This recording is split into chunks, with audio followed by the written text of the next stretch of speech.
السلام عليكم ورحمة الله وبركاته. ازيكم يا حبايبي؟ عاملين ايه؟ معاكم تغريد من قناة أكلام لوكي. النهارده بقى معانا حتة لحمة كده زي اللوز، هنعمل عليها لقمة فتة حلوة تستاهل بقكم. هنشوف مع بعض هنعمل ايه، شوية حركات كده ملوكي تطلع معانا أحلى طبق فتة. المية غليت وانا غسلة اللحمة، سقطتها فيها، احنا لسه كده في البداية. طماطم الصوص اللي احنا هنسقي بيه الفتة، هنحط الطماطم بالشوربة معايا مع اللحمة. انا كده لسه ما حطيتش اي حاجة، انا حطيت المية تغلي وحطيت اللحمة وسحبت الريم الاول، وبعد كده الجرنيه بتاعي.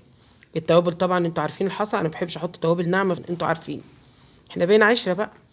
نحط الورق اللين والمستكة والحبشتكنات بتاعتنا بقى، وزر الكباب الصيني، ولو في عود قرفة برضو حطيه بيطعم معانا حلو. قرن فلفل حلو كده سبايسي حطيه برضو بيخلي الشوربة جميلة. ونبدأ بقى نحط بقى الجزر، نحط طماطم، نحط بصل، اللي متاح عندك حطيه يا حبيبة قلبي. يعني بصي براحتك في الشوربة بتاعتك، بس كل حاجة بتحطيها بترجع لك. الحاجة اللي بتبدأيها وبتعمليها بترجع ليكي في طعم بقية. خلاص كده تمام، تبلنا الشوربة معانا بالتوابل وحطينا الجزر، ونحط البصل اهون، الطماطم. تمام كده خلاص، ونسيبها تستوي بقى يا حبايبي. هنشوف بعد كده هنعمل ايه. الحاجة اللي تاخد وقت معاكي يا حبيبتي، اللحمة تاخد سوا نبدأ بيها. هنسيبها بقى تاخد وتدي مع بعضوي، وبعد كده نبدأ بقى بقية الخطوات معايا، واكلي احلى لقمة فتة كلتيها في حياتك، تاكلي وتدعي انا عليكم. هنا حطينا قرن فلفل برضو يطعم بتاعتنا، هتبقى احلى شوربة. الطريقة بتاعتي دي هتدعي لي والله يا حبيبتي. الصوص الاحمر بقى بتاع الفتة، الطماطم من الشوربه وضربناها في الخلاط، ومعايا هنا توم كزبره ناشفه، هنشوحهم الاول في حته زبده اللي متاح عندك، مفيش مشاكل، ماده دهنيه. نبدا نحط الترى، 7 بهارات، مكعب ماجي فقط لا غير. هنشوحهم بقى في قلب التومه، اول ما التومه تبدا تخليهاش تغمق معاكي عشان ما تمررش، التوم ما بياخدش وقت. نحط التوابل ونقلب، وبعد كده بالله ونضيفي بقى ايه الطماطم بتاعتك. اول ما ريحه التوابل كده هضيف بقى الايه الطماطم بتاعتي اللي انا ايه في قلب شوربه اللحمه. جربي بس هي دي هتفرق معاكي قوي.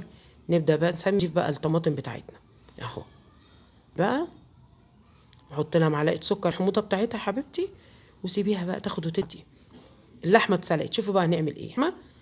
وهنجيب معانا بصل، معايا بصل وحطيت عليه ملح وفلفل اسمر ومعلقه، وبعد كده هفضل قطعت البصل دي لحد ما يبقى خلاص تغنيه في كيس في الفريزر. هنعمل منه كفته لحمه، هي صلاه النبي عليها زي الورد. هي بقى تعجبك انت، على شوف القطعات اللي بتحبوها. هنجيب بقى اللحمه ونجيب اللي نزل من البصل، بصوا عامل ازاي. كانت توابل بقى، حطيت شويه قرفه وحطيت شويه ملح اسمر، وحطيت كان عندي معلقه عطا اهو. بصوا ده بقول لكم ما ترموهوش فريزر، ينفع معاكي في شوربه، ينفع معاكي وانت هتعملي كفته ولا حاجه. ترموش حاجه يا حبايبي، الدنيا بقت غلا، ربنا يستركم في بيتكم. معايا بقى معلقه طماطم مفرومه حطيتها برضو عليها وهقلبها، وهبدا بقى مسلوقه في قلب الصوص ده. شوفي تحفه تحفه، ودوقي طعم ملح معاكي ولا لا، عايز ملح حطي بقى يا حبيبي، ما فيش عسل ما فيش مشاكل، مش فارق، هو بيعزز الطعم معانا بس شويه. بصي افضلي بقى حطي بقى قلبي الصوص ده، ارمغيه فيه، قلبي هيفرق معاكي في طعم التحفة، وفي الصوص اللي هنعمله العيش. جربي معايا التكات، هتاكلي احلى لقمة فتة يحكي وتحكى بيها. ولا تقولي لي بقى برين، تقولي لي حضرموت، ولا تقولي لي مين. فتة التغريد لا يعلى عليها، واديك هتجربي امانة عليكم اللي تجرب الطريقة في الكومنتات وتبلغني وتقولي. وده قلوبكم يا حبايب قلبي، سلموني، ربنا ما يحكي ولا من دعواكم ولا من كلامكم جميل. كده حطينا اللحمه كل صوص اهو، هسيبها فيه شويه وبقى ايه احمرها الاول. الصوص ده لما هينزل في قلب الزبده ولا السمنه ولا ايا دهنيه اهو، هو عامل منه لقمه الفته. دي بقى كل ده، كل البلاها هتنزل لك بقى في طعم لقمه العيش. لقمه العيش طالما حلوه متطعمه معاكي حلو متملحه حلو، انت فتتك روعه. طبعا عاملين رز الابيض، احنا عملنا مع بعض كتير، ما رضيتش عامله شويه رز ابيض برضو حطها على جنب. عايزه الرز يبقى ابيض قوي ولونه كده زاهد، في ناس والرز عندها ابيض قوي كده، حطي مخلل وانت بتعمليه وادعي، وشويه فلفل اسمر، حطي له ماجي واسقيه بميه مغليه، الا احلى لقمه رز في الدنيا.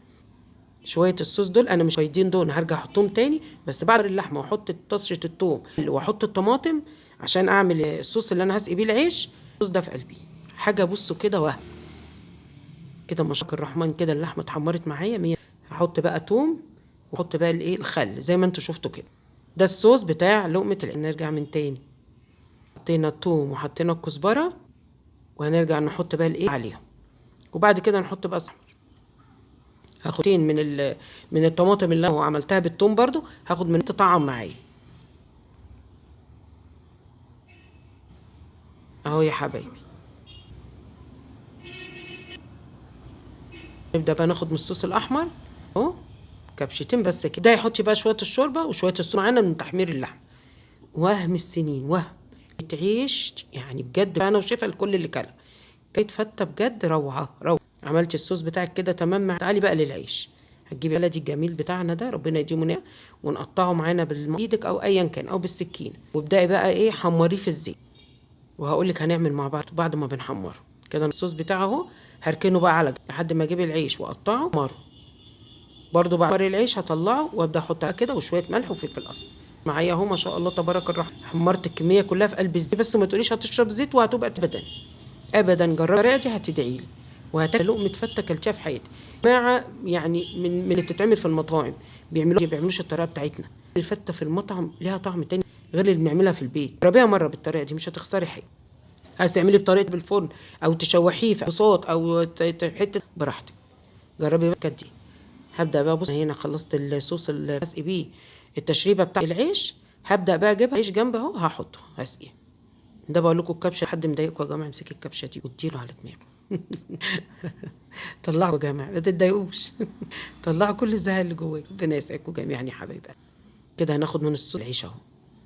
احلى لقمه عيش لوحديها وهي والله لوحدها بس 2 رز روعه. حته لحمه كده محمره بقى في الجو الثلج اللي احنا فيه ده. بقى عليكم احنا اللي قال كده قلنا ما ندفي نفسنا حلو. بألف هنا كل اللي دقها وكل اللي كلها يا رب. هنسقيها بقى هديه. ادي الصوص ده ما تخافيش. العيش ولا هيبوش معاكي ولا اي حاجه من اول اخر معلقه. العيش بقت الروعه ماسك يعني حاجه كده ورد ما بين ايديكم جميعا يا حبايبي. عن التشريبه دي كلها لحد ما نشرب العيش من كل التشريبه دي اهو. وتفضلي تشوفيه محتاج تاني انت بقى وايدك ميزان نفسك. افضلي قلبي كده وشوفي محتاج معلقه كبشتين من الرز في الليبي برضو وتحمر برضو تحطي تاني. مفيش براحتك يا حبيبه قلبي. بوريكم هنا الرز الابيض تبارك الرحمن. صلاة النبي بصوا طلعت معانا تبارك الرحمن. انا بشكل حلو. انا بحب ازوق الاكل. العين بتاكل قبل البوق. براحتك بعملها بالطريقه اللي تعجبك. انا جبت بوق من اللي هي بتاعه الشوربه وحطيت بقيه عيش وبعدين اللي انا اللي بره ده شويه حمر انا حطيته بس كده ايه. وهنا لما جبتها سخنتها في قلب الفرن وهبدا بقى احطها على وشها فوق. شويه فته روعه روعه روعه. بحب الفته وبحب الاكلات بتاعتي بقى اعملها صح. لازم تاكلي اللقمه صح يا حبيبي. بتاكل قبل بوقك. نوعي وصنف ربنا هيأجرك عليها والله دي اجر. ربنا كلكم ويا رب يستركم في بيوتكم. هنا ما شاء الله احمر عليها وكانت تحفه تحفه. سلطه بقى جمال كده جودي فيها برضو براحتك. حلقه مره على السلطه اللي بتتعمل جنب الاكل من في قلب المشاوي. نوع سلطات كده خضره بقى مكوناتها هي بس حركات كده هقول لك عليها. الله بس الاحمر عليها ده وتاخده من براحتك. حابه تعملي كده ولا حاجه دي فكره برضو حلوة. وفكره ديكور حلو. كل واحد طبق قدامه. دي بقى التقديم ده براحه قلبي. كل واحده بقى ايه كل دار وليها مدار وليه راحته. في ناس بتحب ناكل كلنا من مكان واحد صينيه واحده كده. البركه والله يا حبايبي. جمعكم دايما هنا شوفوا السلطه برضو حلو كده وكانت خفيفه ودفت عادي. بألف هنا وشفا لي نصيب من لقمه فيه والله الحمد لله. جربوا قلبي بالطريقه دي وقولوا لي. يلا في حب اسيبكم على خير. السلام ورحمه الله وبركاته. ما تنسوش بقى اللايك شير. مع الف سلامه.